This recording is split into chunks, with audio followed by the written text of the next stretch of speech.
Magandang araw po sa inyong lahat mga amigo. Kumusta po ang bawat isa para po kami mga basang sisiw. Abay nagdadrive, si Kuya Belgian po ay biglang tumirik dito, hindi mapaandar. Tinawagan namin si Doktora at si Pilo. Tapos magandang araw po sa inyong lahat mga amigo. Nandito po tayo sa Kabanatuan. Good afternoon po at si Kuya Belgian po bigla nang hindi mapaandar yung sasakyan. So tumawag po tayo ng gagawa. Kuya, ano ba nangyari? Paki-check nga po. Buti si Doktora dumating at saka si Pilo. Bakit battery agad tinitingnan pag hindi umaandar? Oo, siyempre. Yun ang mag-i-start. Kasi malakas ang ulan kanina. May kinalaman ba yan? Hindi ba pwedeng painitin lang? Talagang may sira yung battery. May na yung battery. Nako. 100% yan. Pagkakabit yung bago, andar na yan. O sige, 100%. Bigla na nga hindi umandar eh. Kuya, paano nung halimbawa bigla na lang nagdadrive kami, hindi naman maapektuhan yun. Hindi naman, basta bago yung battery natin. Tingnan din natin yung alternator kung nagkakarga. Sige nga kuya. Pagka umandar na. Oo. Kuya Belgian, bumili ka ng sasakyan, sira-sira pala yung binili mo sasakyan. Hindi, sira battery mo lang problema. Ba't hindi mo? Agad ba magtagal? Matagal na yung battery. Paano kung nagdadrive kami, hindi naman magkakaproblema kung luma yung battery. Manong. Ha? Manong. Yung magkamay na yung battery. Kasi, di ba umaandar yung sasakyan? Ano epekto kapag yung battery sira o malahina? Matigas yung manibela mo yan. Baka kaya nga naman, Belgian. Matigas talaga yung malibida kanina. Oo, matigas na naman ni Bella pag ganon. Hirap na hirap nga si Kuya Belgian, nagreklamo. Nako. Ako alam ko naman talaga yung battery na problema. Bakit sana ba yung pinatingnan mo muna? Kaya nga, tumawag tayo ng technician para maayos yung sakyan. Ang mahal ng battery, 8,000 daw. Ito talaga, i-charge. Ito mo lang yung kasat bat. 8,000 daw yung battery. Gusto mo kay doktora muna, ang hirap muna na, mangutang mo tayo kay doktora. Humingi ka na nga ng tulong kay doktora, pumunta na rito eh. Sangla. Amaron! Ba't Amaron? Yan ba pinakamaganda? Oo. Sige kuya. Oo. Naku po. Impit mo. Di ba Amaron din yan, oh? Di ba? Oo, Amaron. Galong ilang taon nang ano niyan? 17 months. 17 months. Galong tatagal nito? 3-4 years. Ha? 3 to 4 years. 3 to 4 years na pala yan. Magaling si kuya eh. Alam na, nagdala na kagad ng battery. Check nyo. Kuya, pakicheck mo na rin lahat ha. Mahirap na. Umandar na sa identity natin. Oo. Alternator. Oo, kasi mahirap na kuya. Kasi itong kasama namin, naman din alam sa sasakyan yan. Magpatakbo lang. Meron din, kumain. Sa sasakyan? Kapatagal si kuya.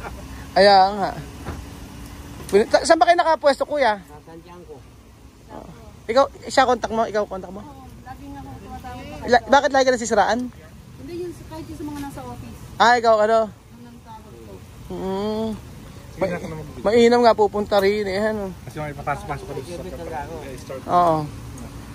Ikaw ang mag-i-start kuya si Kuya Belgian kasi ayoko mag-start niyan. Total ikaw nagda-drive eh. Hindi. Kanina nagkatalo pa kami ni Belgian. Sabi ko, may pinakailam ka rito. May pinakailaman ka sa loob. Tapos wala naman palang pinakailaman. Nag-drive lang siya. Ay, hira. Kuya, paano pagka hindi umandar yan? Ha? Susoli battery. Sige. Siguro. Yan pala. Papalitan ng sakyan pwede umandar. Ano na? Papalitan ng sakyan. Pag hindi umandar? Ay, naku. Napamahal pa battery lang kanina. Oo. Patayin mo na. Baka mamaya, yan naman ang walang battery. Testing muna bago na i-lock natin. Testing muna. Okay, Belgian. Sige. Oh. Try. Bago i-lock na. Belgian, try mo muna. Kaya dumilid ka. Alam mo naman, pag dumilid ka, baka mamaya maano ka. 100% sure yan. Sige, try natin mga amigo. Kung ano yung nangyari. Okay. Okay na? Ay, oo nga kuya. Baterya nga lang. Oo. Alternator. Baterya nga. Alam mo, tagal na namin dito. Ay, hindi sinwap. Dadating ko dito. Ano yung swap? Nakausap ko na. Ano sabi? Kukunin nila. Oo. Paano gagawin? Kukunin nila to? Hindi, tinawagan ko yung ano, Ah. nahingi ako ng discount. Bakit? Yung 8,000, Oo. 7,500 na lang. Oo. Kukunin niya yung luma, 7,000 na lang. Okay. Ano yung Oo. Ganun pala. Tinawagan ko na eh. sabi? Eh, 7K na lang daw. Oo. Tapos minus sa 2,000 daw. 5,000 na lang. Bas. Ano kuya? Ano pa problema? Ano ba kuya? Kuya talaga, ano ba talaga problema bukod sa baterya? Yung nagda-drive. Ha? Hindi ba yung driver? Hindi naman nagda-driver. Hindi naman. Hindi naman. Kaya Jun, ikaw daw may problema, sabi ni Manong. Ikaw daw may problema. Wala siyang problema, battery. Hindi ka sa kinakikinin. Ikaw nagda-drive eh. Okay, buksan mo yung ilaw. Sige nga. Ilaw. Sindi Ilaw. ang ilaw. Sindi ang ilaw. Sige. Sige. Sige pa. Ilaw. Ayun. Hazard. Hazard. Aircon. Okay. Okay, walang problema. Alternator mo, battery lang talaga. Ano, nakikita mo sa... Ano ba yung alternator? Yung kumaganda siya, magsa-charge. Okay. Ay, okay, 13.8. Dapat pala kuya pagka bibili ng sasakyan, dapat tingnan din yung yung battery. O hindi na o normal lang talaga ganun. Kasi binili ng kasama ko to second hand. Ngayon, hindi naman namin alam sa mga makina. Ha? Normal na sa second hand. Oo nga, lumubo na. Oo. Normal talaga. Wala ka pala yun. Pero kuya, kung sakaling hindi umandar sa battery, ano problema nun? Starter, malaking klase yan eh. Starter. Oo. O pagka hindi naman sa starter, Baterya. kung hindi sa baterya, Ay, makina na yun. makina na, di na malaking problema. Babaklasin lahat. Papalitan yung mga... Papalitan yung ano. Yun lang talaga masitira lang dyan. Oo. Dalawang klase yan yan. Baterya, Yun lang naman kadalasan. babalik tatlo, alternator. Eh kuya, kaya halimbawa kuya, di ba kunyari luma yung battery, tapos umaandar na ganyan. Hindi naman bilang titirik ganon. Titirik ka yan, eh, sira yung battery. Pag nasira talaga. Titirik na. Patirik na ba? Patirik na. Pwede may ano na yan, no? Yung manubela? Magaan na? Magaan na. Sinisisi pa namin yung ano. Hindi, sinisisi namin yung sasakyan luma na kasi yung manubela, hirap na hirap ako matcha. Ay, kasi nga, yung battery, discard na talaga. Oo. Kaya nga. Makainin mo si Masika. Ano? Pakakain lang namin. Pagkatapos na, diretso na kami dito. Ano ba yan? Kasi habang makain, tinawagan. Be si Chuche na sabi magka-camping na lang eka kami dito. O ngayon nag-camping. Sanay naman palang mag-camping. O nag-camping siya mag-isa. O. Kaya nga. Kaya Bejun, alam mo na Bejun, meron na tayong natututunan ngayon. So, ay tataray kay kuya. Manong, ano ba? Yung may tanong ako eh. Ano daw yung tanong mo? Eh yung ano, yung di ba bakit pala ano? Manong, bakit yung ito, di ba sabi niya isuswap to? Ba't magagamit to ba, re? Inaano nila sa supplier. Sa supplier. Okay na rin. Babalik ano. Bakit matagal ang warranty?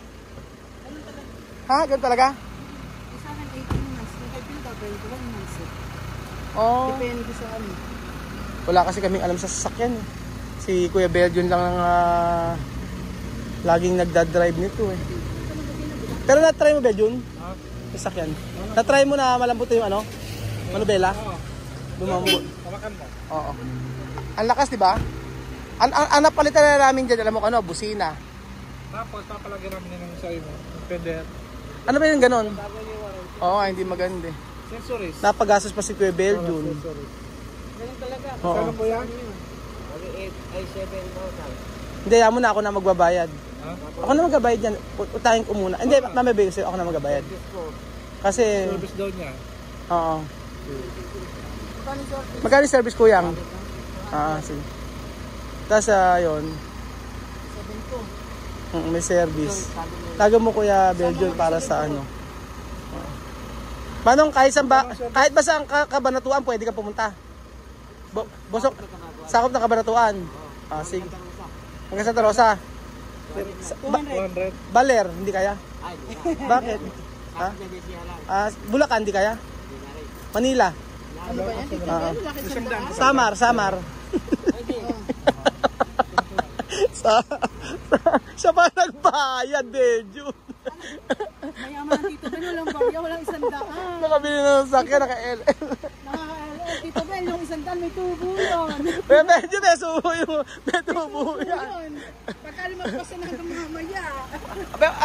Ala na problema dyan. Sarap na. Sige. Si Sharon lang naman mahulog sa ganyan.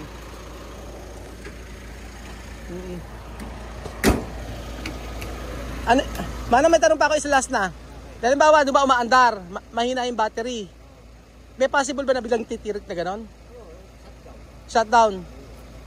Yun pala, no. Kailangan pala, ilang years ba ang ko ng battery? 2 to 4 years. Oo. Sige Manong, salamat. So ayun po mga amigo, sa mga walang alam na sasakyan, ganito ang mangyayari, tatawag talaga. Butan si Sharon at si Pilo. Sila yung sa amin, nagtumulong sa amin dito. Si Marvin kausap ko, pupunta raw dito. Sabi ko, wag na, ang layo-layo mo, nasa Kabanatuan po kasi kami. May minute lang po kami na subscriber. So ayun po mga amigo, okay naman na po ang sasakyan ni Kuya Belgium. At battery lang pala ang problema. Ayun ako. Ganun talaga pag may sasakyan, parang baby. Aalagaan mo. Buti pa sasakyan, alagaan. Sana all.